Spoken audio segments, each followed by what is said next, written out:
In today's video, I'm going to teach you how to build Smartsheet if formulas.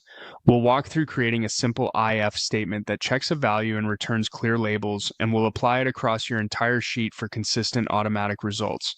Start by opening Smartsheet and then the specific sheet where you want to add this logic. Make sure you have edit permissions so you can add a column and enter formulas. To keep your results organized, add a new column. Click the plus icon at the far right of your column headers to insert a column. Give it a clear name so it's obvious what the formula shows, and set the column type to text number. That's ideal here because our if statement will return words, and text number can handle both text and numeric outputs. Click into the first cell of this new column on the row you want to evaluate and start building the formula. Type an equal sign, then if, then an opening parenthesis.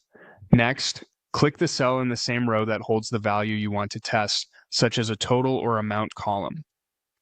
Smartsheet will insert a reference that uses the column name with @row, which tells the formula to look at this row's value. After that reference, type greater than 1500 to set the condition for this example, then a comma. Now add the text you want to display when the condition is true. In quotes, good. Add another comma, then the text for the false case, also in quotes, low. Close the parenthesis.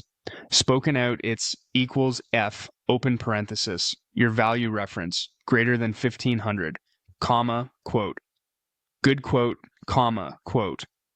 Low, quote, close parenthesis. Be sure to use quotes around text and use commas as the separators. If your locale uses different separators, Smartsheet will adjust automatically. Confirm the formula by clicking Apply in the editor or simply press Enter. You should now see good or low based on the value in that row. To reuse the same logic for every row, copy it down. Hover over the bottom right corner of the formula cell until the small fill handle appears, then click and drag it down through the rest of your rows. Because the formula references the current row, each row evaluates its own data correctly. If a value is stored as text rather than a number, update that source column to text number so the comparison works as expected.